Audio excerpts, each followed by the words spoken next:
Gente, bom, meu nome está ali, eu sou Roberto.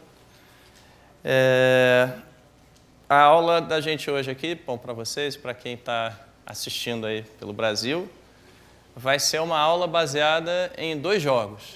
Então, eu preciso de participantes voluntários ou voluntários coagidos, talvez, que estejam dispostos a jogar comigo.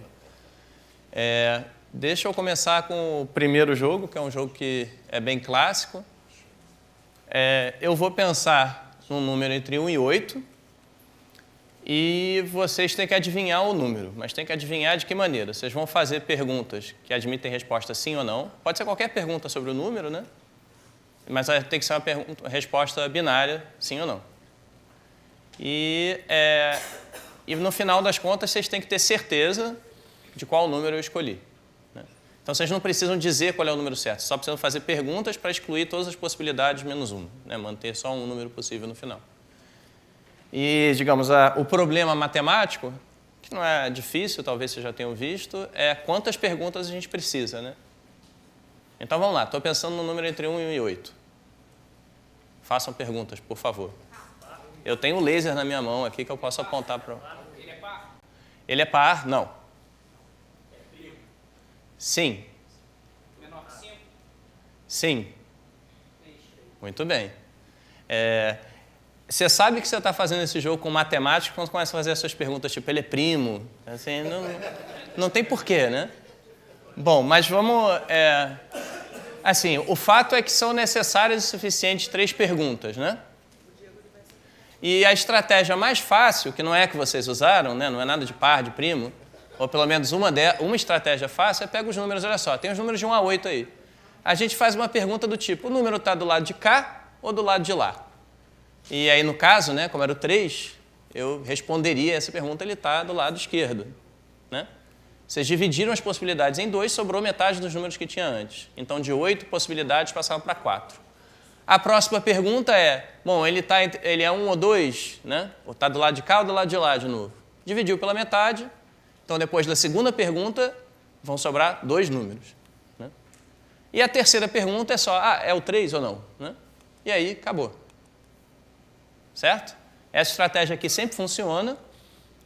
E a ideia é que, pelo menos quando n é potência de 2, né? É um 2 elevado a k, k perguntas vão ser necessárias o suficiente, porque você sempre pode ir dividindo por 2.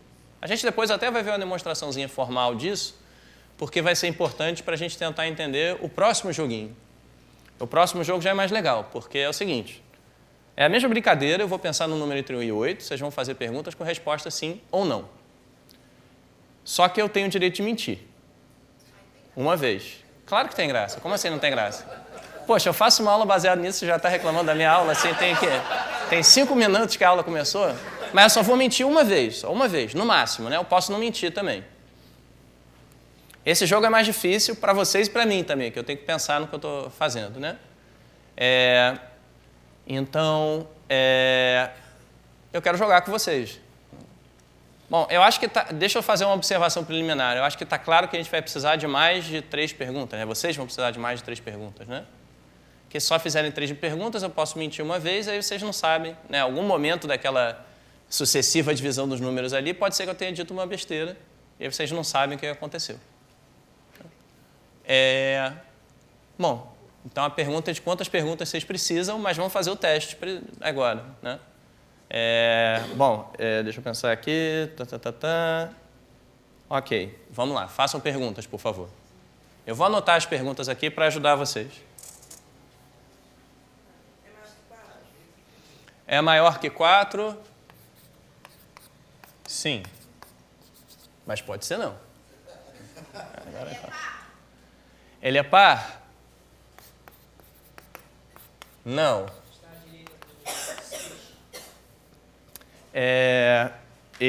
Você está incluindo ou excluindo 6? É menor que 4. Não, tudo bem, eu não disse se isso faz diferença. É maior que 6? Tá, maior do que 6? Sim. É menor que 5? Menor, estritamente... pode ser, eu falei sim, mas pode ser não. Eu falei não, mas pode ser sim, tanto faz.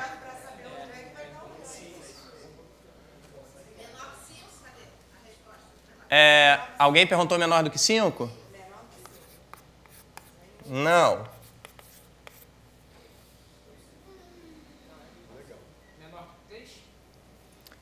Menor que 3? Não. Oi? Qual é a pergunta? Menor que 8? Eu já menti ou não?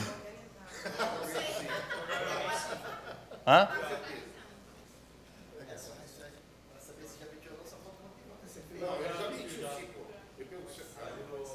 Se é maior que 4, se é menor que 5 e se é menor que 3. Não, tudo bem, vamos lá. Vamos continuar. Vocês estão indo muito blá blá blá aí, mas fazer pergunta que é bom, ninguém está fazendo mais aí agora. Você já mentiu? Não, essa pergunta não é sobre o número, eu não posso responder. Você já mentiu sobre algum número de alguma dessas opções que está aí? Se eu já menti... Tá, se alguma dessas... A pergunta sobre o número seria: olhe todas as perguntas e todas as respostas. Alguma dessas respostas é inconsistente com o número que eu já escolhi. Eu vou dizer que sim. Exatamente. Ele é ímpar? Espera aí. Primo... Sim... Ímpar... Vocês estão mal, hein, gente? Tá tipo obra superfaturada aqui. Vocês vão continuar fazendo pergunta aqui? É o 7? Não. Peraí, qual foi a pergunta? É o 5. Eu só menti nessa pergunta aqui. A terceira pergunta.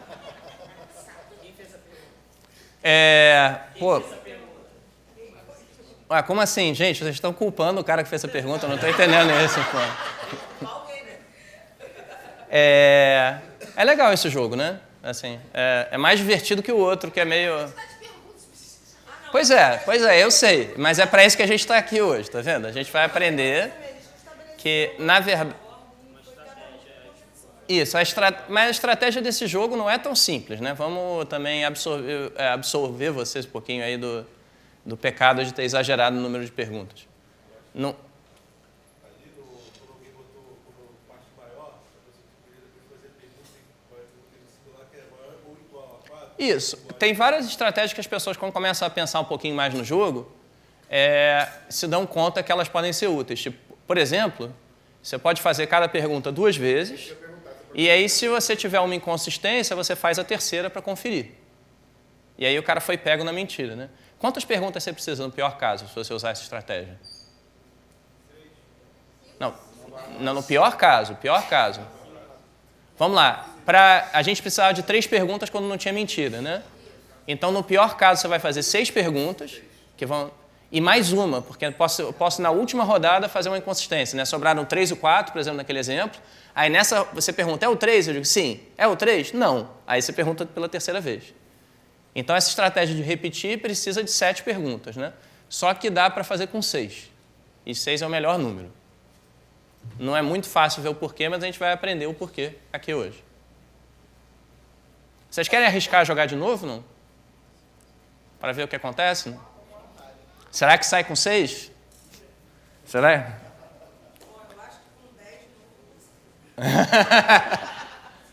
Tá, deixa eu apagar esse jogo aqui. Eu nunca tinha visto esse apagador. Parece aquelas marcas de jogo de futebol, esse apagador aqui, né? Mas vamos lá. Deixa eu me concentrar aqui, que esse jogo é difícil também para quem joga. Eu tenho que ser coerente, né? Tá, ok. Façam as suas perguntas. O número é par? Sim. É ímpar ou par? Então, tanto faz. Eu vou botar par aqui agora. Não. Par. Sim. Então, vocês já me pegaram na mentira. A partir de agora, o jogo ficou fácil, né? Mas não tão fácil assim. Porque a gente tem que tentar chegar em 3 perguntas. Isso. Mas agora pensa bem, quais são os números que sobraram? A gente já sabe que é par, certo? Então, ó, sobraram 2, 4, 6 e 8. Então agora vocês sabem ganhar. Maior que 4? Sim. 6, sim. Ó, conseguiram ganhar com 5 perguntas dessa vez, menos que 6, né? Mas eu garanto para você que há circunstâncias em que não importa a estratégia, precisa de 6 perguntas. Alguém arriscaria um argumento para dizer por que precisa de 6 perguntas? Não?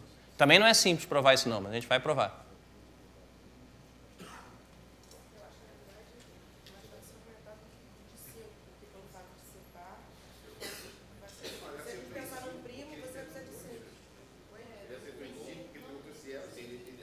Isso. Não, assim, vocês acertarem... Eu vou dizer por que vocês acertarem 5. Porque eu menti logo aqui no início.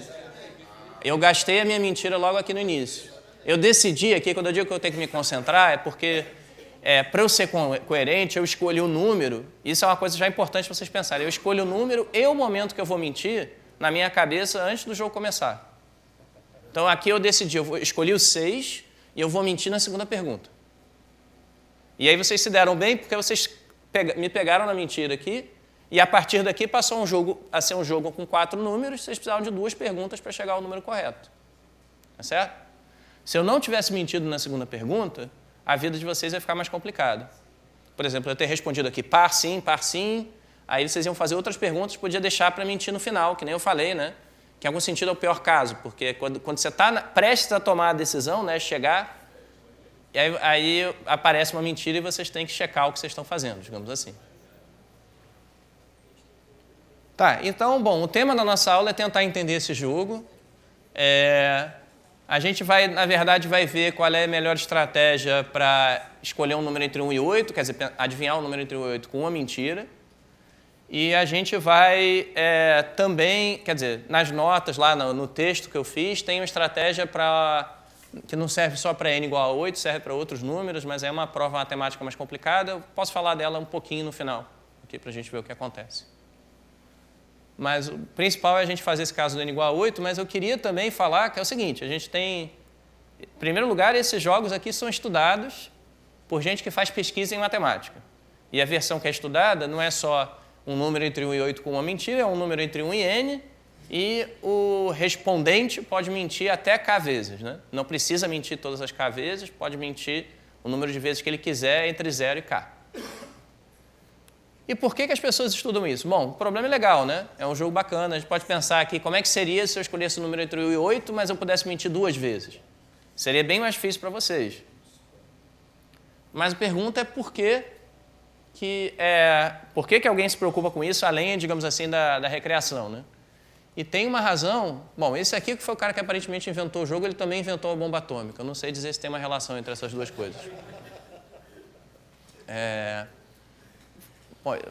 Mas, assim, tem uma relação disso aqui com um problema que na prática é importante. Eu acho que é legal, assim, né? Tem essa coisa bacana da matemática, que é coisas que parecem recreação, diversão, uma coisa que você faz, digamos assim, sem uma motivação prática, de repente tem uma razão muito concreta para ser estudada.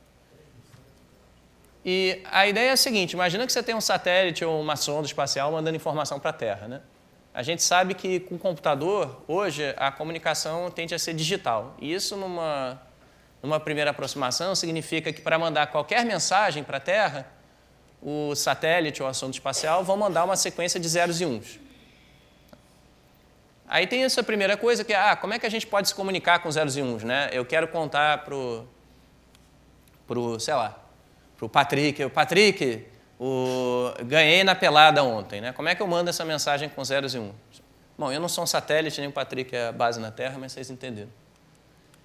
Bom, tem isso que quem já viu um pouquinho de computação na vida sabe, né?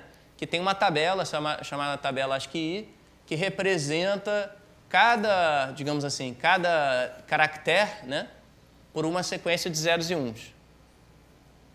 Então, você pode pensar na mensagem ganhei, vem aqui. A primeira coisa é ver cadê o G nessa tabela, o G maiúsculo no caso, né? Está em algum lugar aqui. Essa sequência de zeros e uns. Aí eu quero mandar o A minúsculo, eu vejo qual é a sequência de zeros e uns correspondente e vou fazendo isso, né?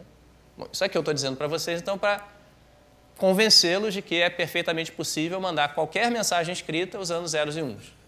Esse aqui eu acho que é americano, né? Tem versões latinas disso que tem os caracteres com acento, cedilha, que os americanos não têm. Mas, enfim, o princípio é o mesmo, né? É uma tabela. Então, basicamente, qualquer mensagem eu transformo numa sequência de zeros e uns e mando para a Terra. Mas o que pode acontecer, ainda mais se você tem uma comunicação de longa distância, é que o satélite tenta mandar essa mensagem e a mensagem que chega na Terra é diferente. Por exemplo, pode ser que faltem alguns bits. Nesse caso aqui, a gente está vendo um outro caso, que os bits, né, esses zeros e uns, alguns chegaram trocados na Terra. Teve alguma interferência, uma mancha solar, sei lá, os russos, não sei. Alguma coisa aconteceu que a mensagem chegou diferente, chegou trocada para a Terra, tá certo? E aí, o problema do engenheiro, do matemático que estuda isso aqui ele gostaria de desenhar um código, né, uma maneira de codificar mensagens que fosse resistente a esse tipo de troca aqui. Isso tem alguma coisa a ver com o problema que a gente estudou? Bom, eu quero convencer vocês de que sim. Porque, bom, então, assim, só para dizer qual é o problema, né?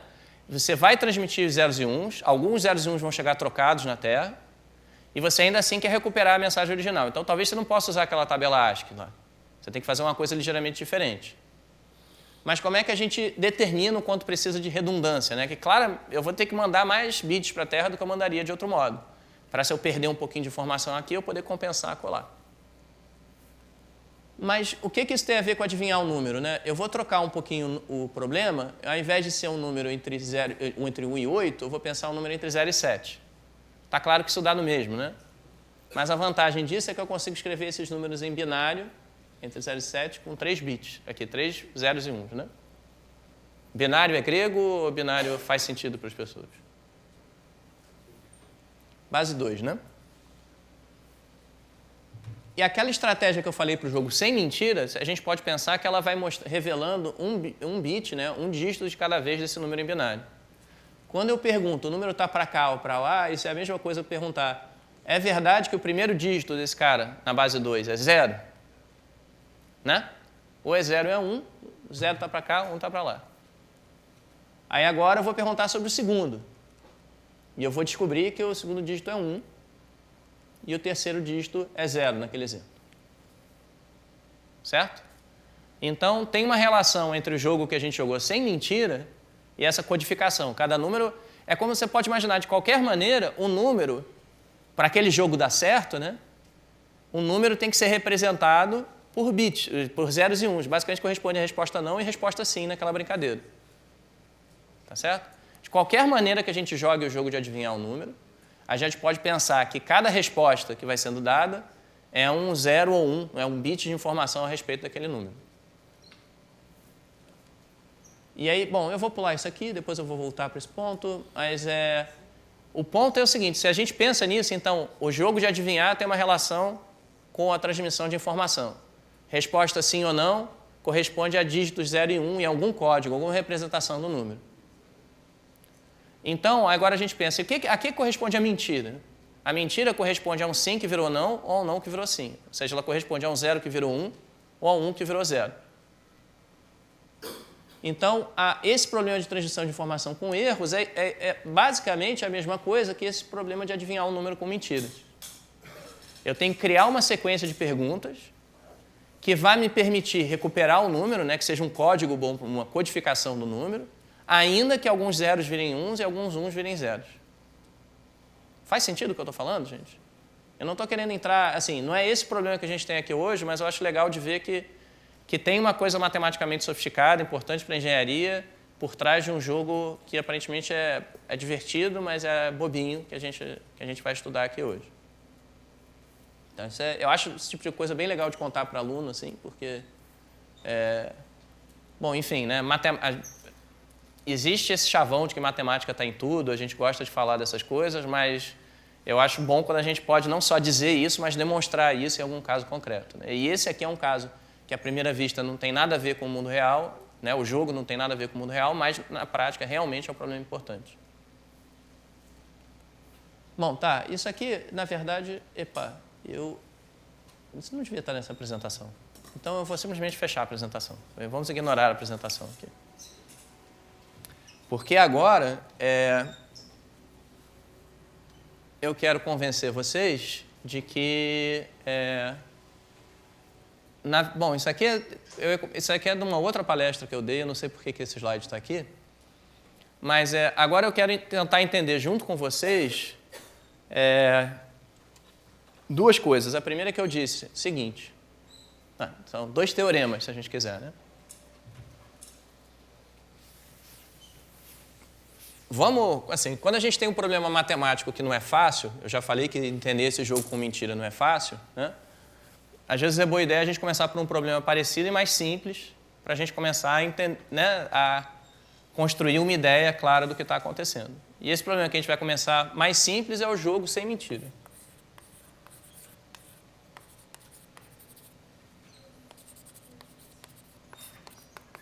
Eu ia perguntar se a minha letra está grande o suficiente, mas certamente ali em cima ela está, né? Bom, olha só. Então, o problema é adivinhar um número de 1 a n. E eu quero fazer isso com que perguntas? A minha pergunta, né? Que pergunta sem nenhuma mentira aqui. A minha pergunta é: qual é o menor valor de Q que vai funcionar? Qual é o menor valor de Q para o qual eu vou conseguir sempre descobrir o número correto?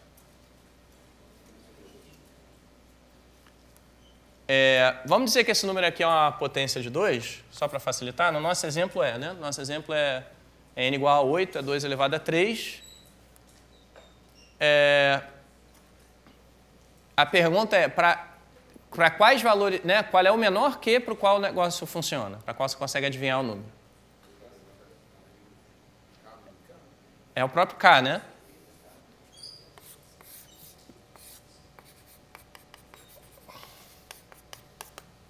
Mas assim, isso é fácil a gente ver que funciona por causa daquela estratégia de dividir por 2, né? Eu pego os 2 elevado a K números, na primeira pergunta eu divido pela metade. Então sobraram 2 elevado a K menos 1. Na próxima pergunta eu divido pela metade, sobram 2 elevado a K menos 2. Se eu fizer isso K vezes, no final vai sobrar 2 elevado a K menos K, que é 1, ou seja, sobrou um único número no final, que é o número que eu estava pensando, né? O X misterioso lá. Agora, eu pergunto para vocês, de que maneira a gente pode demonstrar matematicamente que com menos de K perguntas não vai funcionar?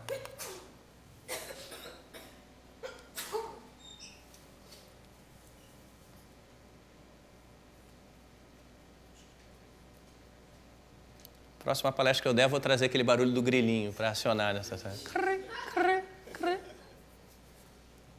Mas vamos lá, gente. Como é que a gente demonstra, então, que não dá para fazer isso com menos de K perguntas? Que se eu fizer, por exemplo, para 8, né? Se eu fizer 2 perguntas, tem chance de dar errado.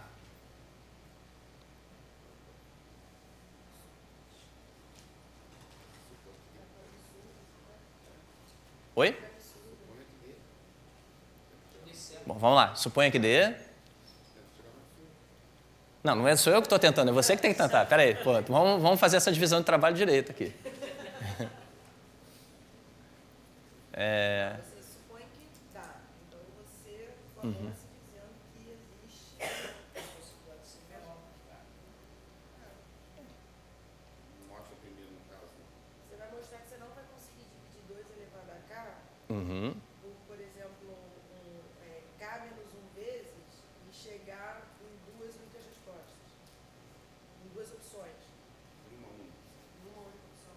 Aí já é o K, isso. Mas tá, deixa eu dizer então para vocês, o caminho está correto, né? Mas como a gente não tem tempo infinito aqui, eu vou tentar induzir um pouquinho mais, para a gente começar a fechar a coisa bonitinho, né? Eu vou fazer uma pergunta filosófica para vocês. O que é uma pergunta com resposta sim ou não? Como é que a gente formula? 0 ou 1 a gente já falou, mas eu estou dizendo o seguinte, olha, eu boto os números aqui de 1 a 8,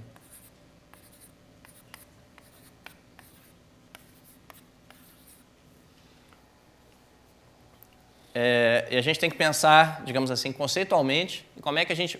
eu digo, olha, eu faço uma pergunta e recebo uma resposta sim ou não. Isso não é tão simples assim, né? Mas a ideia que vai ser importante para a gente é pensar o seguinte, uma pergunta com resposta sim ou não é sempre da seguinte forma. Na pergunta eu seleciono um subconjunto desses caras aqui, vamos dizer esse subconjunto, vou chamar esse subconjunto de S aqui.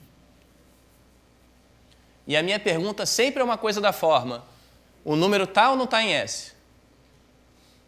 Faz sentido isso que eu estou falando? Então a gente já viu duas maneiras matemáticas de formular a pergunta, uma é pensar que é 0, 1, né? Agora a gente está vendo outra aqui, pensar. Quando eu faço uma pergunta, eu estou selecionando um subconjunto dos números e perguntando, o número está lá ou não? Qualquer pergunta desse tipo é sempre permitida, né? Qualquer pergunta desse tipo vai ter uma resposta sim ou não. E, de fato, se a gente parar para pensar, toda pergunta com resposta sim ou não é desse tipo aqui também. Então, agora a gente começa a ver o caminho da resposta, né? Quando eu faço a pergunta, então, sempre vai ser assim, uma coisa, x pertence a S, e tem duas possibilidades de resposta, que são... Muito bem. Então,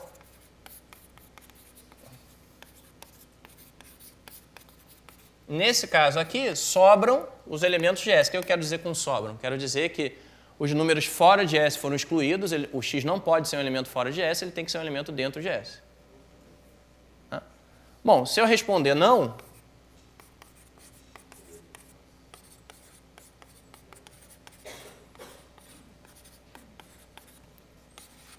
sobram os números entre 1 a n, né, do complementar de S. A minha observação é a seguinte, que um desses dois conjuntos, lembra, aqui a gente está tomando n potência de 2. Então, um desses dois conjuntos aqui, ou S ou complementar de S, tem mais do que 2 elevado a k menos 1 elementos. Tem mais da metade dos elementos. Bom, pelo menos a metade dos elementos, né?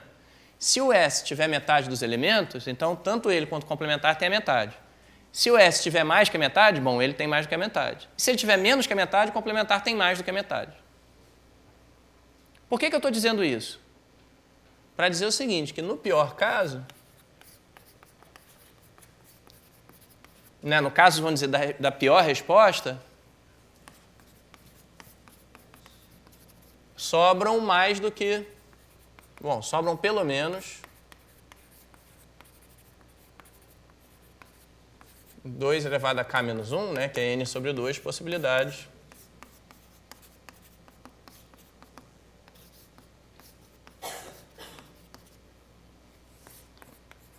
para o x. E agora a gente pode repetir esse argumento, né? Então, depois da primeira pergunta, bom, se a resposta for favorável, pode sobrar menos do que a metade, mas no pior caso vai sobrar mais do que a metade. E aí, de novo, né? Agora tem 2 elevado a k menos 1 caras sobrando. No pior caso, na próxima rodada, ainda vão sobrar 2 elevado a k menos 2. Então, né? Então, depois de que perguntas,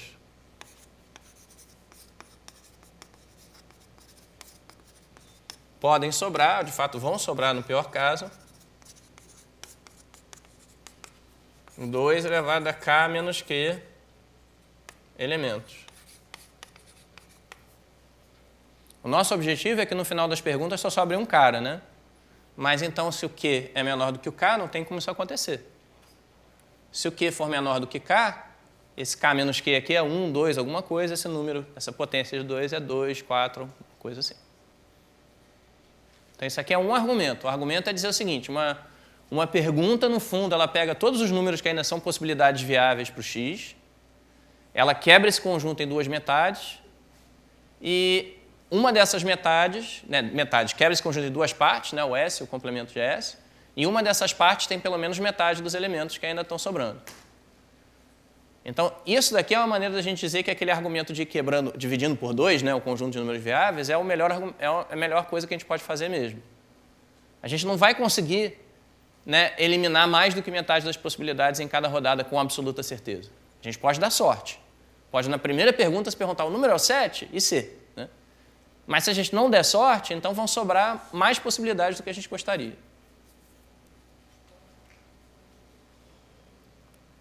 Então, esse aqui é um argumento para o que a gente quer demonstrar.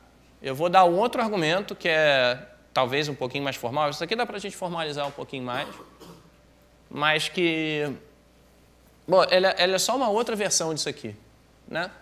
Mas a coisa legal desse outro argumento é que, primeiro, ele faz essa relação com codificação que a gente falou. E, segundo, ele usa um resultado que... Bom, a gente já vai ver qual é, para a gente tentar entender o que está acontecendo. Tá certo? Então, bom, qual é o argumento via codificação aqui?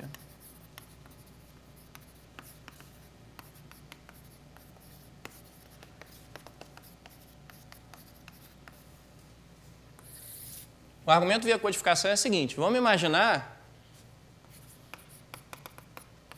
esse aqui é o conjunto de moro x, né? O n continua sendo uma potência de 2. Mas, na verdade, a gente vai ver que nem precisa. Mas... E a cada número entre 1 e n, eu associo... Bom, imagina, eu tenho, você, ou sei lá, alguém aqui tem uma estratégia para jogar o jogo. Né? Isso significa que as pessoas têm uma sequência de perguntas que vai fazer. Cada pergunta vai ter uma resposta sim ou não, que a gente vai chamar de 0 ou 1. Como eu já tinha falado antes, né? Que na verdade o 0 é o não e o 1 é o sim, normalmente. Mas aí a gente sabe o seguinte, olha só, que a relação, né? Então, dado um número entre 1 e n, existem as respostas que vão ser dadas de acordo com aquela estratégia para o jogo. Certo? Então, a gente tem, toda estratégia corresponde a uma função. Se eu penso num número e você executa a sua estratégia, vai sair daí uma sequência de respostas às suas perguntas. E essa resposta é determinada pelo número. Né? Então, para cada número tem uma única sequência de respostas. Eu tenho uma função que corresponde a cada número secreto possível, à sequência de respostas que eu vou dar. Isso faz sentido, gente?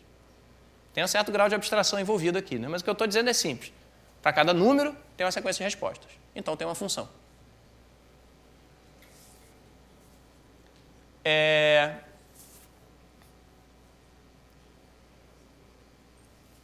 Aqui, a afirmação que eu vou fazer agora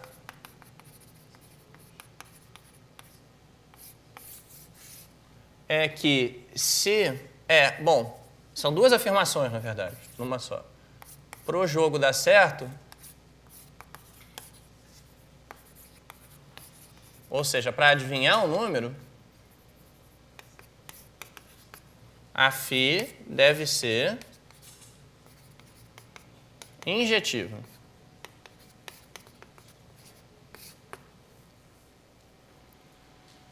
Por que a φ tem que ser injetiva? Eu estou fazendo essa afirmação, mas eu quero que vocês me expliquem por que ela é verdade.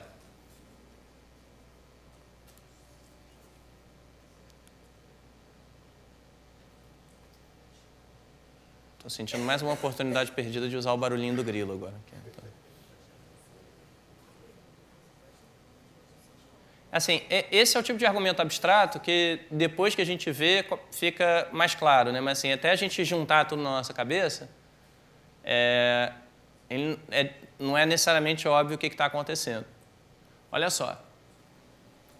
O que significa φ ser injetiva? Significa que, dados dois números distintos, eu posso ter pensado no número 3 ou no número 5. Para você ser capaz de adivinhar, distinguir essas duas possibilidades, né? Então, a sequência de respostas que eu dou para o 3 tem que ser diferente da sequência de respostas que eu dou para o 5. Se a sua estratégia for tal que as mesmas respostas são dadas tanto para o 3 quanto para o 5, a sua estratégia é ruim. Ela não permite você distinguir entre esses dois números. Mas isso vale para quaisquer dois caras, né? A sequência de respostas que eu der para o 1 tem que ser diferente da do 2, a sequência de respostas do 2 tem que ser diferente da do 3, a sequência de respostas do n-1 tem que ser diferente do n, a sequência de respostas do n sobre 2 tem que ser diferente do n sobre 4 e por aí vai. Está claro isso? Mas o que isso está dizendo, então? Se essa função aqui diz quem é a sequência de respostas,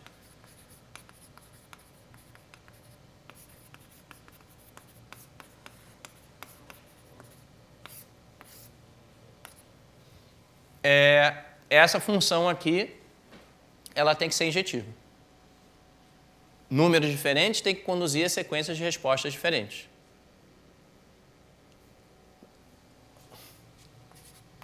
Agora, para ela ser injetiva,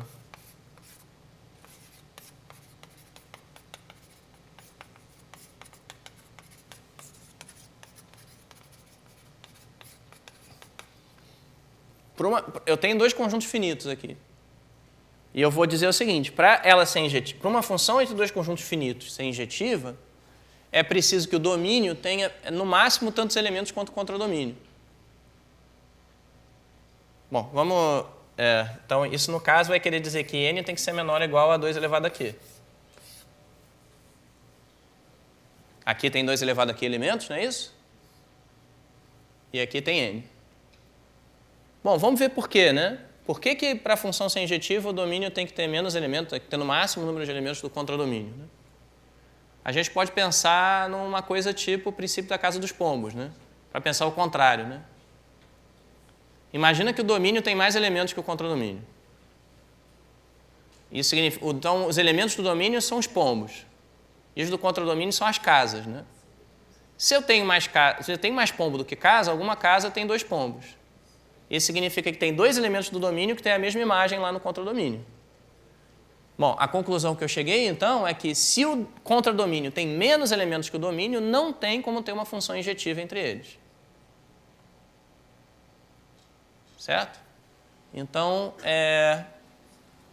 isso é claro que é um fato geral, né? Não tem a ver com esse problema especificamente. Eu estou dizendo, uma maneira, de fato, da gente formular o princípio da casa dos pombos é a seguinte, né? A gente tem a maneira com casas e pombos e tudo mais. Uma outra maneira um pouco mais formal é dizer, se eu tenho uma função entre 2 conjuntos, né? E o domínio tem mais elementos que o contradomínio, então essa função não pode ser injetiva. Essa é a maneira, digamos, chique, né? De formular os pombinhos. Tá bom. Bom, então eu tive esse trabalho aqui para a gente pensar no jogo sem mentira. Agora vocês sabem, né? Espero que saibam. Por que, né, quando n é 2 elevado a k, o número de perguntas ótimo é k. Com k perguntas dá para ganhar, dividindo sempre por 2. Com menos que k perguntas não dá para ganhar. E a gente viu 2 argumentos para isso. Um argumento é, em cada passo, no pior dos casos, você vai estar no máximo dividindo pela metade o número de alternativas que sobram. E ou outro argumento é, a gente tem uma função que tem que ser injetiva, então tem que ter, para dar certo tem que ser injetiva, né? Então tem que ter menos elementos aqui do que aqui, ou no máximo um número igual. Tá, mas isso é o jogo sem mentira, né? Como é que é para o jogo com mentira? Agora vai ficar mais interessante aqui. Mas eu quero fazer o seguinte, eu vou jogar... Eu preciso de um voluntário mesmo agora. Alguém que esteja disposto aqui, vir aqui na frente e mentir perante o Brasil inteiro. Mas no máximo uma vez, né? Essa pessoa vai pensar no número entre 1 e 8. O meu objetivo vai ser adivinhar que números é esse, com no máximo 6 perguntas, que é o número que eu disse que é ótimo, né? Então, só preciso do voluntário agora. Lembrando que eu tenho um objeto que é praticamente um sabre de luz na mão aqui. Posso ameaçar vocês aí. Alguém aí quer fazer uma operação de catarata ou prefere vir aqui para frente? Por favor, por favor. Mr. P.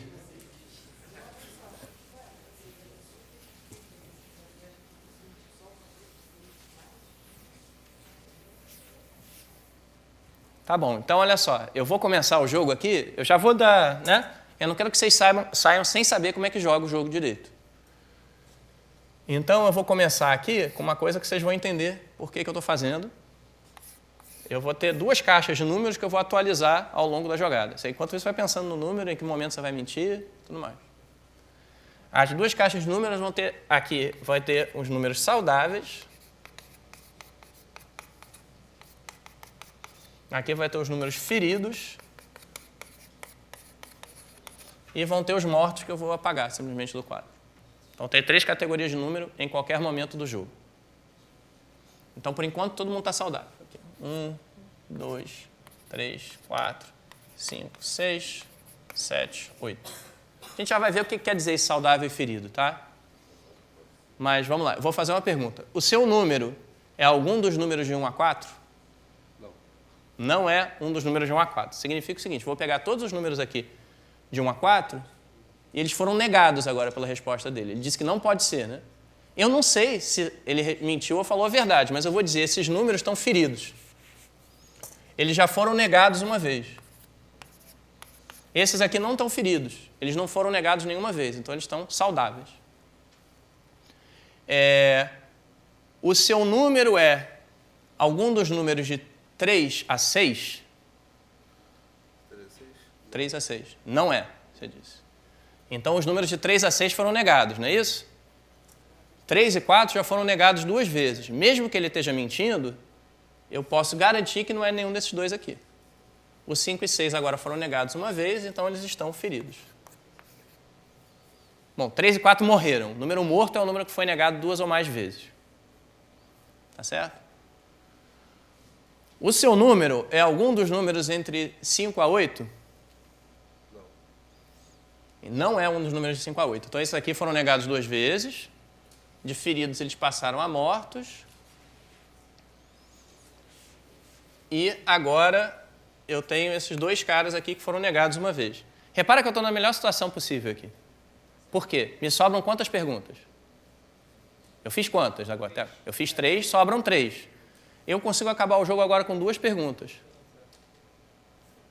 Agora esses números, ele não tem mais como mentir, tá certo? Esses números aqui já foram, cada um deles foi negado uma vez. Você confirma que você já mentiu? Sim. Pois é. Então agora ele não tem mais como mentir. Se eu fizer 2 perguntas, eu pergunto, seu número é 1 ou 2? Não tenta me enganar, senão eu vou te pegar também. Isso aqui é uma maneira de pegar o cara, né? Seu número é o 7? Aí, pronto, acabou, viu? Sobrou o 7. Então, fechei com 5 perguntas, né? Perceberam qual é a mecânica da coisa? Assim, primeiro, essa distinção entre saudável, ferido e morto, né? Isso vai me ajudar a pensar quais os números que eu já posso ir eliminando. O número morto é o que eu eliminei, o número ferido é que está, se for negado mais uma vez, vai ser eliminado, e o número saudável é o número que ainda não foi eliminado. Essa estratégia aqui também permite ver se ele mentiu. Se no final disso aqui não sobrar nenhum número, é porque ele deu respostas incoerentes com as regras do jogo. Né? Se mentiu mentir, ele vai mentir, em princípio. Mas ele pode ter mentido no jeito trapaceado, né? Violado as regras. Essa estratégia serviria, então, para 2 mentiras, eu teria ferido uma vez, ferido 2 vezes? Serve, mas é mais difícil de implementar.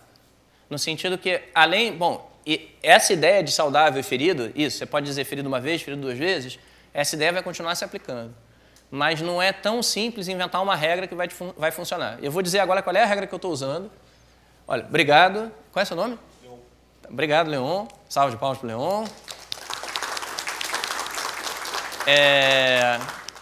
Eu quero outro voluntário agora, eu quero jogar de novo, ver se eu consigo chegar à 6ª pergunta, né?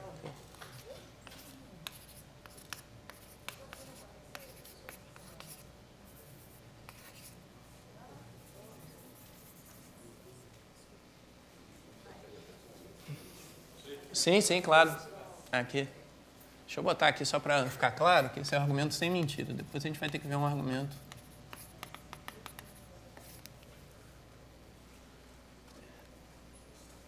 Bom, vamos lá. Eu vou começar as perguntas. Eu vou agora explicar qual é a regra que eu estou usando. Tá? Nas primeiras 3 perguntas, né, eu vou sempre dividir esse conjunto por 2 e esse aqui por 2 também. Ou seja, a minha pergunta vai ser sempre do tipo... Né, seleciono metade dos elementos aqui e pergunto, o número misterioso está nesse conjunto? Nas primeiras 3 perguntas eu vou fazer isso. Eu vou te pedir um favor, se você puder não mentir nas 3 primeiras perguntas, isso vai ser mais legal. Vou tentar. Tá? Pô, tem gente que é compulsiva, tá vendo, né? Tem gente que não resiste, é impressionante. Tá, então eu vou perguntar de novo, se o número está entre 1 e 4... Incluindo, né, 1 e 4? Não está.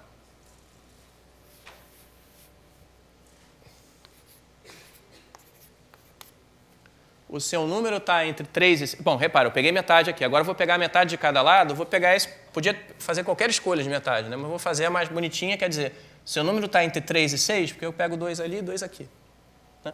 Seu número está entre 3 e 6? Não. Não está entre 3 e 6. Então, 5 e 6 foram feridos, 3 e 4 morreram. Seu número está entre 6 e 7, de novo, né? Quer dizer, desculpa, não, fiz besteira. Não, tem que pegar 2 aqui e 1 ali. Falei, já ia estar prestes a fazer uma besteira aqui, a aula ia ser arruinada. Seu número está entre 5 e 7? Não. Ok. Então, 5 e 6 foram negados 2 vezes, vocês viram. E agora a gente sobrar esses números. Aparentemente ele não mentiu, ou pelo menos, quer dizer, a gente supõe que não. Repara, sobrou um número saudável e 3 feridos, né? Então, a coisa que vai me dar mais trabalho, digamos assim, é que tem 2 possibilidades. Se esse número aqui estivesse aqui, era como no outro caso, eu terminava em 2 perguntas, né? Dividia por 2 e tal. Só que como esse número não está aqui, se ele não for o número que... Desculpa, esqueci, não perguntei isso. Sebastião. Se ele não for o número que o Sebastião está pensando, ele vai ter que ser negado 2 vezes para eu poder excluí-lo, né? Então, eu vou insistir em fazer perguntas que peguem sempre metade do conjunto total de números e essa metade inclui esse cara, né? Então, seu número é o 7 ou 8? Não. Não é o 7 ou 8. Então, agora... Quantas perguntas me sobram? Eu fiz 4, né? Isso. Eu fiz 3 até ficar naquela situação que sobrou um cara do lado de cá, 4 do lado de lá. Aí eu fiz 4, então me faltam 2, né? Sim. Dá para eu ganhar com 2? Né? Eu vou dividir por 2, tudo bem que vai sobrar só um de um lado. No pior dos casos, eu divido por 2 de novo. Então, deixa eu terminar aqui. Seu número é 8? Sim. Ah, pô. Você podia ter dito não agora. Eu menti 2 vezes. Não, tá certo. Eu menti 2 vezes. Isso é uma coisa interessante. Vocês perceberam que se ele tivesse trocado de ideia... Ele podia ter trocado de ideia agora, ter dito, não, meu número é o 2. As respostas deles, retroativamente, iam ser compatíveis com isso.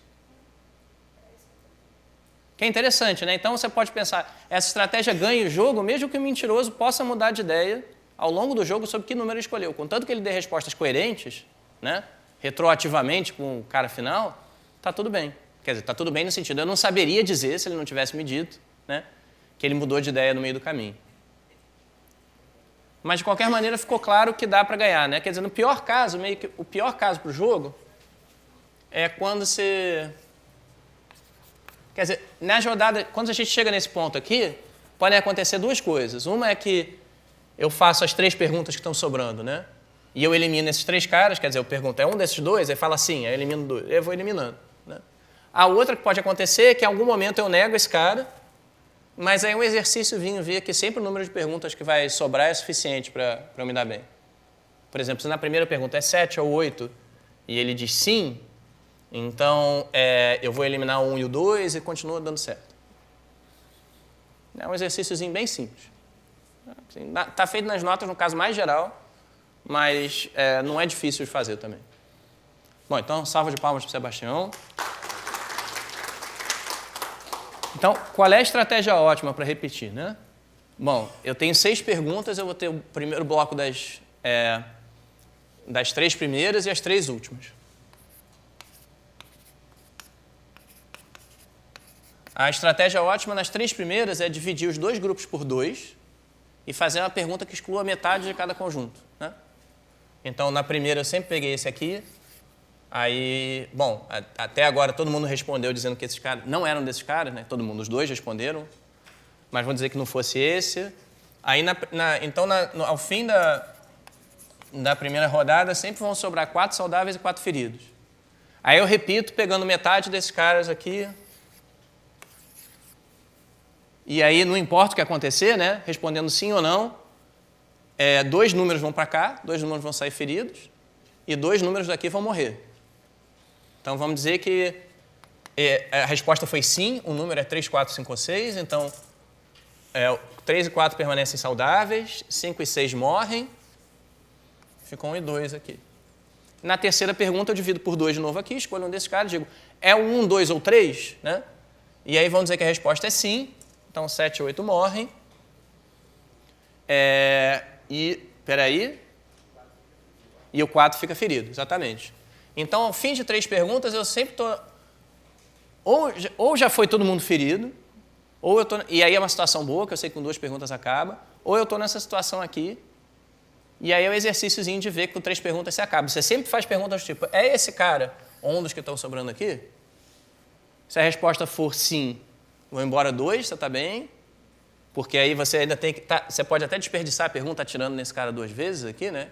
Para ele ser eliminado, ele tem que ser excluído 2 vezes. E se a resposta for não, aí esse cara fica ferido e você ganha também. Exercíciozinho bonitinho, fácil de ver. Bom, mas isso então diz que com 6 perguntas dá para ganhar. Tá claro para todo mundo? Sim. Isso é um jogo legal de jogar com aluno, cunhado chato. Cunhado legal também, embora não é claro que isso exista, né? Mas se você estiver, sei lá.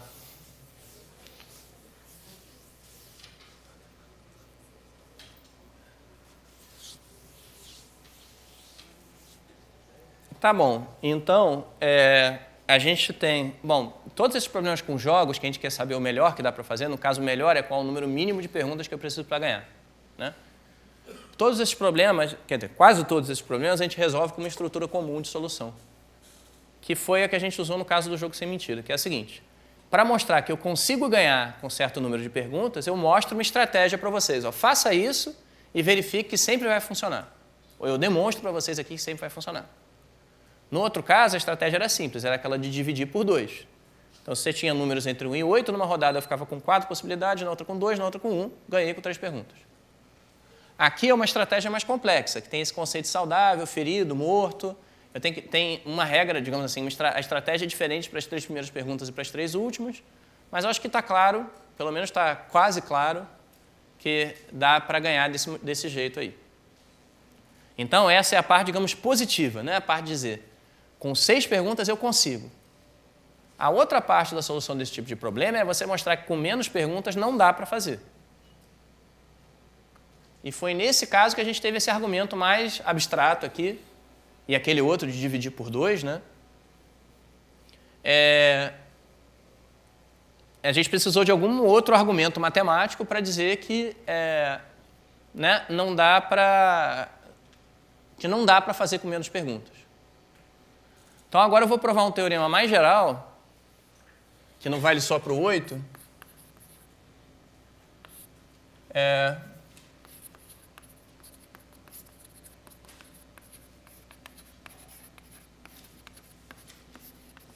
Bom, então a gente vai considerar esse jogo de adivinhar o número entre 1 e n com uma mentira.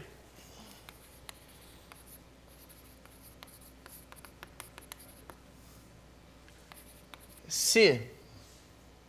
Aí vem uma fórmula esquisita aqui, mas que vai fazer sentido para a gente daqui a pouquinho. Oi? Eu nem vou precisar disso aqui agora, mas você pode pensar se você quiser. Assim, na verdade, se q mais 1 for maior do que 2 elevado a q, então não é possível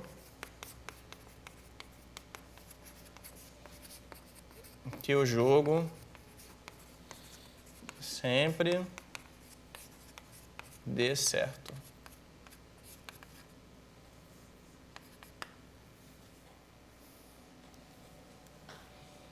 E eu vou apresentar 2 demonstrações. Bom, jogo dá certo significa que no final você conseguiu ficar com um número só como possibilidade. Tá certo? Minha afirmação é que se essa desigualdade for verdade, então não tem como, né, vai ter alguma situação em que o jogador que está tentando adivinhar um número vai chegar ao final das perguntas sem ter condições de adivinhar. Bom, essa é uma coisa esquisita, né? Mas vamos pensar aqui com n igual a 8, o que a gente quer mesmo, né, digamos assim, é pensar n igual a 8 com 5 perguntas não dá, né? Vamos ver o que aparece nesses números. Aqui a gente vai ter 6 vezes 8. E aqui a gente vai ter 2 elevado a 5. Quanto é que é 2 elevado a 5? 32. E aqui 48, né? Então, não dá.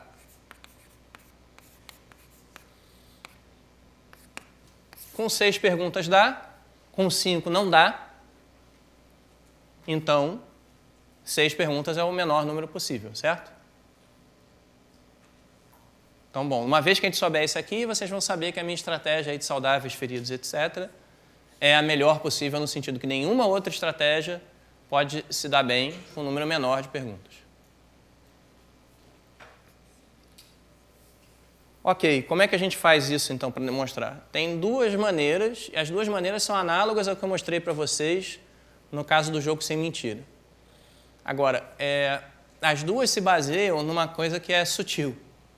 E eu vou até beber uma água para fazer uma pausa dramática agora aqui. Então.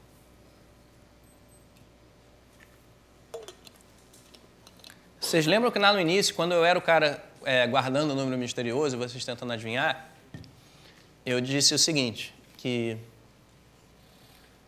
uma coisa delicada desse jogo para quem está guardando o número é que você tem que pensar, né, não só no número, mas em que momento você vai mentir. Você pode até deixar para decidir isso depois, mas aí fica mais complicado, né? Tem uma chance de você se perder e ser incoerente nas suas respostas, né? Violar as regras do jogo. Bom, a gente vai, para pensar no que está acontecendo aqui, a gente vai, para tentar pensar nisso, eu vou falar o seguinte. Bom, fazer uma definição.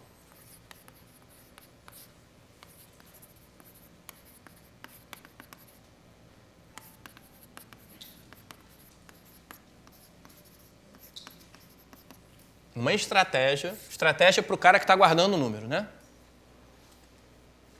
É um par que eu vou escrever assim, x, i, onde x é um número misterioso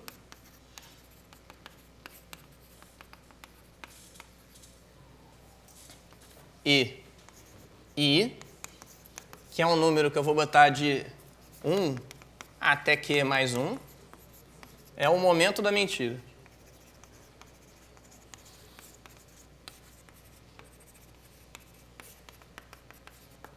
O que é o momento da mentira?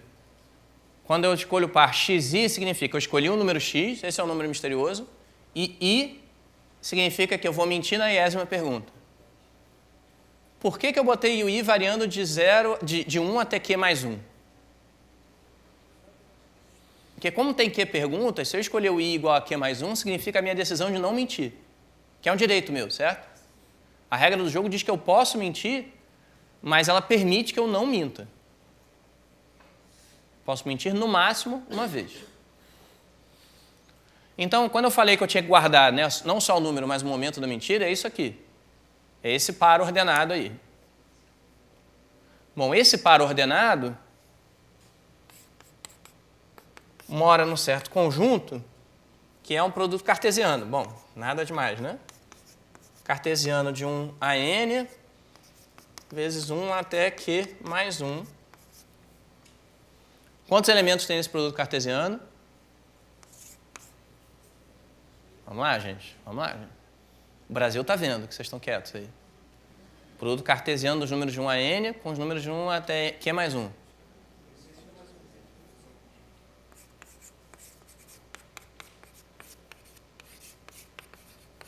Opa, né? Esse número está aqui.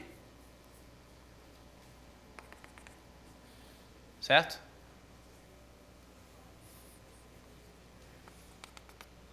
Então, agora começa assim, né? A névoa está dissipando, a gente começa a ter uma ideia do que pode acontecer na resposta. Tá, isso aqui é a definição. Eu falei que eu ia fazer uma observação sutil e essa observação vem agora. Vamos dizer que os jogadores jogam, eu estou guardando o número, ou seja, eu escolhi a estratégia, né, o x e o i, e você está tentando adivinhar. E vamos dizer que você acerta, você no final consegue determinar qual foi o x que eu escolhi. Se você fizer isso, você também consegue determinar o i. Determinar o momento em que eu menti. Isso é claro ou não? Vamos pensar no jogo, né? Olha, vamos dizer, vocês fizeram que perguntas, eu respondi. No final vocês dizem, eu tenho certeza que o número que você pensou é 3. Então agora vocês podem olhar todas as respostas que eu dei e ver quais delas foram incoerentes com 3. Só pode ter uma no máximo, né? Então, essa uma resposta, se tiver uma resposta, se for a 10ª pergunta, então vocês sabem que o meu i é igual a 10, o x é igual a 3 e o i é igual a 10. Se não teve nenhuma resposta incoerente com 3, então o meu i é o q mais 1, né? Significa que eu decidi não mentir. Né? Aqui, deixa eu dizer aqui, i igual a q mais 1, eu não menti. Então, a observação bem sutil desse jogo é que, quando chega ao final, se dá certo, se o número é adivinhado, você adivinha não só o x, mas também qual foi o momento que eu menti, se é que eu menti. Todo mundo entendeu isso, gente? Sim, não? Às vezes eu peço para os alunos levantarem a mão se entenderam, ou se não entenderam, e tem aluno que não levanta a mão, né? Assim, nem sempre o princípio do terceiro excluído Mas eu cheguei à conclusão que isso, na verdade, tem uma razão de ser, que é que os alunos às vezes entenderam mais ou menos, né? Então vamos fazer o seguinte, quem entendeu levanta a mão assim, quem não entendeu faz assim, e quem entendeu mais ou menos escolhe um ponto no meio do caminho aí. Estou esperando. Estou esperando. Tá bom. Eu acho que a média tá tipo, sei lá, 75%, alguma coisa assim, de entendimento, né? Um ângulo de, sei lá, 60 e tantos graus aí.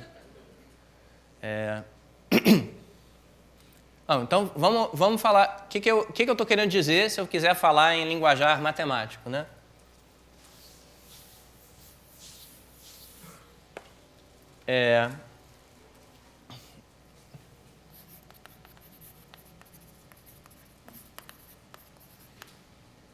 Via codificação,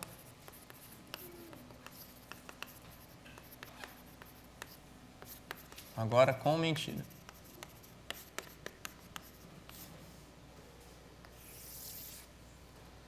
Né?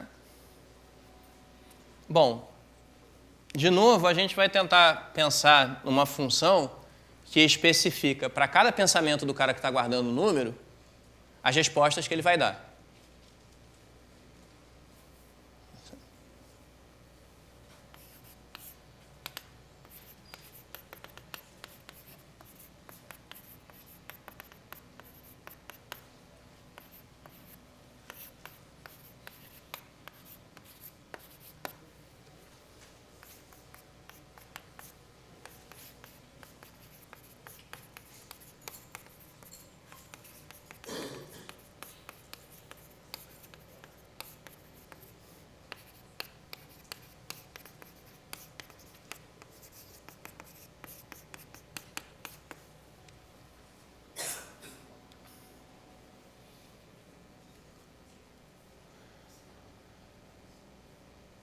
Está claro que essa função existe? Bom, no momento que você decide como é que você vai fazer suas perguntas, suas que perguntas você tem direito, né?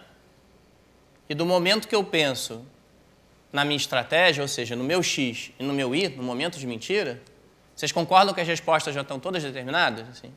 O que determina as respostas é o que você quer fazer, né? E qual a estratégia que eu escolhi. Está claro isso, gente? Então, a cada estratégia corresponde a uma sequência de respostas, as que perguntas. É uma função. Aí agora eu quero fazer a mesma brincadeira que eu fiz antes, que é dizer que para o jogo dar certo a fita tem que ser injetiva. Bom, aqui eu botei afirmação, na verdade são afirmações, né? São duas.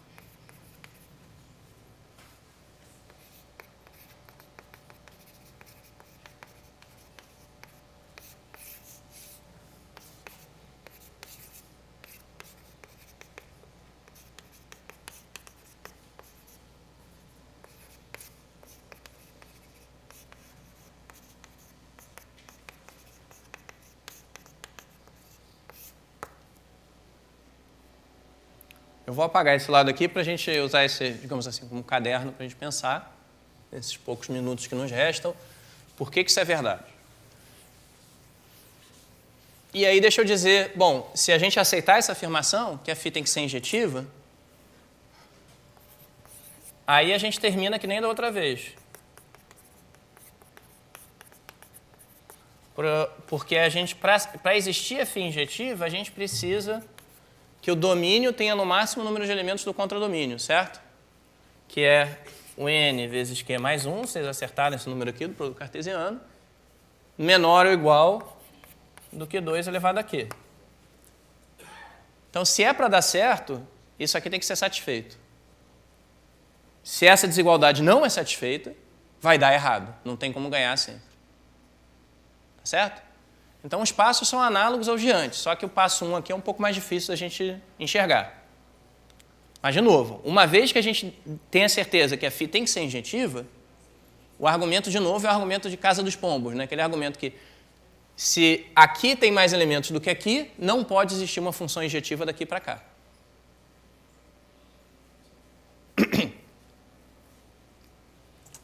Ok, mas então por que a φ tem que ser injetiva?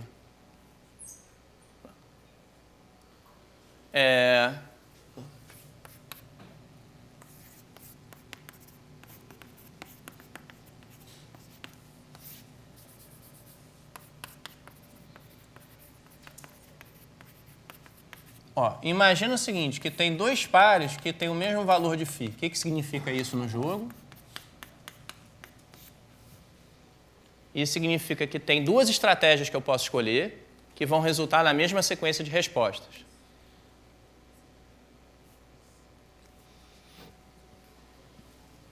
Aí, a primeira observação é a seguinte, que se x é diferente de x',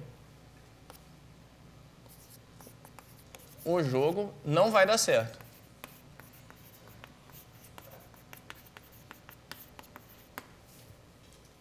Deixa eu ilustrar isso com um exemplo. Imagina que essa estratégia aqui é 5 e 1, ou seja, eu escolhi o número 5 e vou mentir na primeira pergunta, e essa estratégia aqui é 7 e 2. Escolhi o número 7 e vou mentir na segunda pergunta. Se no final, se as respostas que eu der nesses dois casos forem iguais, então você não vai saber se eu escolhi o 5 ou escolhi o 7. Certo? Então aquela ideia de adivinhar o número correto foi por água abaixo.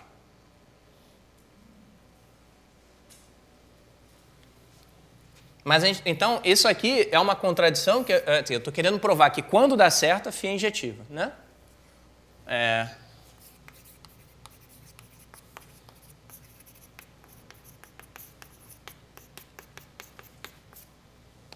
Se dá certo, então x, né? Se dá certo, eu tenho essa identidade aqui, os x desses dois caras têm que ser iguais. Se tenho duas sequências de respostas para x e para duas estratégias diferentes, pelo menos o número que eu escolhi é igual. Agora eu vou afirmar que se i é diferente de i', há uma contradição nas respostas.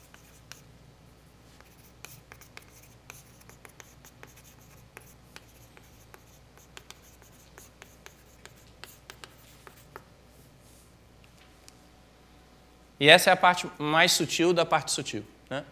A gente vai encerrar com ela, então. Bom, por que a parte... Vamos, de novo aquela... Lembra que eu falei antes? Eu quero falar de novo, né? Digamos assim, repetir até que vocês acreditem, que se dá para ganhar o jogo, quando você ganha o jogo, você sabe não só o número que o cara estava pensando, mas sabe o momento em que ele mentiu. Se é que ele mentiu. Tá certo? Então, vamos dizer... bom, aqui eu estou imaginando que o x é igual ao x', que eu já provei que é verdade acima, se o jogo dá certo, né? Então, vamos tentar imaginar o que está acontecendo aqui. Eu vou pensar que q é igual a 5, tá? Tem 5 respostas. Então, vamos dizer que φ de 5, 2, ou seja, eu escolhi o número 5... Desculpa, não é... Falei q é igual a 5, eu queria botar 3 aqui.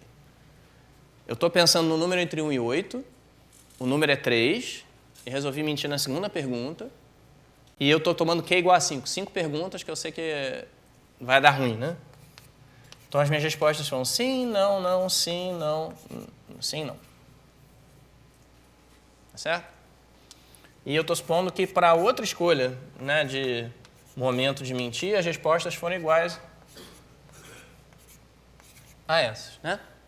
É essa a situação que me incomoda. Se eu tivesse identidade sem que x seja igual a x', y seja igual a y'. Agora vamos ver o que tem de errado aqui. Olha só. Aqui é a minha sequência de respostas se eu pensei no número 3 e menti no 2. Então a resposta correta aqui não seria 0, seria 1. Certo? Essa aqui é a minha sequência de respostas se eu pensei no 3 e menti na pergunta 1. Então esse cara aqui deveria ser um 0. Mas então qual seria a minha sequência de respostas se eu não quisesse mentir, né? Que no caso seria a pergunta 6. Seria, olha, a resposta correta da primeira pergunta, segundo o que está aqui, bom, se eu mentir aqui, a resposta tinha que ter sido 0. Nessa aqui, se eu mentir, a resposta tinha que ter sido 1. E nas outras eu não menti. Vocês percebem que as duas coisas estão incoerentes com a regra do jogo? Aqui seriam as minhas respostas sem mentir.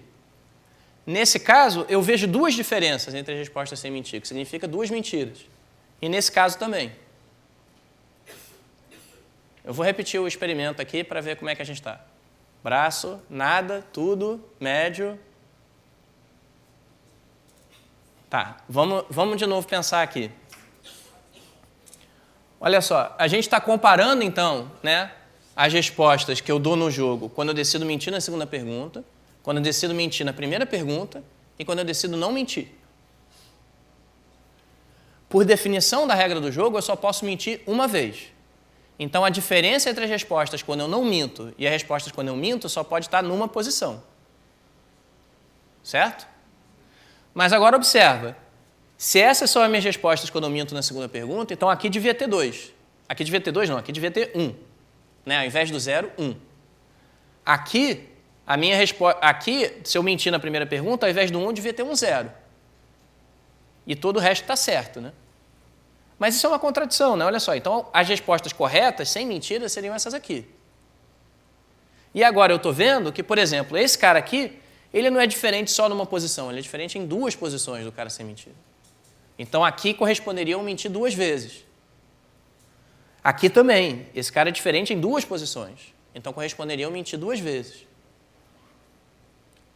O que eu estou dizendo, então? Eu estou dizendo o seguinte, que quando então aqui eu estou comparando essa situação. Já sei que para ter essa igualdade eu tenho que ter o x igual ao x'. Se eu quero ter a mesma sequência de respostas, eu tenho que ter decidido mentir no mesmo momento. Se eu minto em momentos diferentes, de alguma forma isso vai se refletir que essas duas sequências vão ser diferentes. Porque se 2 mentiras diferentes levam a respostas iguais, então eu tenho uma contradição. A resposta sem mentiras vai diferir em 2 posições dessas duas. Como eu falei, né? A parte sutil da parte sutil. Mas eu acho que o argumento não é tão impossível de seguir, talvez precise de um pouquinho mais de tempo para solidificar, né? Então, de novo, qual é a ideia? A ideia é que se você tem o mesmo x e momentos de mentiras diferentes, e apesar disso as respostas são iguais, isso significa que você tem que ter mentido 2 vezes, o que é uma contradição com a regra do jogo. Né? Que o respondente tem que ter mentido 2 vezes. Mas então o que a gente provou? A gente provou que para a gente ter essa identidade, né, eu preciso que x seja igual a x' e seja igual a y'. Se 2 pares ordenados têm o mesmo valor de φ, é porque eles são iguais. Uma função com essa propriedade, né, dados 2 elementos do domínio, se eles têm o mesmo valor de função, então esses pontos são de fato iguais. Bom, essa é uma função injetiva, não é isso? O que a gente queria provar é que, escolhidos 2 pares aqui, o único jeito dos valores de função darem iguais era os pares de fato serem o mesmo par. Então está provado que a função é injetiva. Como a gente falou, né, para ser injetiva, por causa dos pombos aqui, tem que ter no máximo o número de elementos daqui.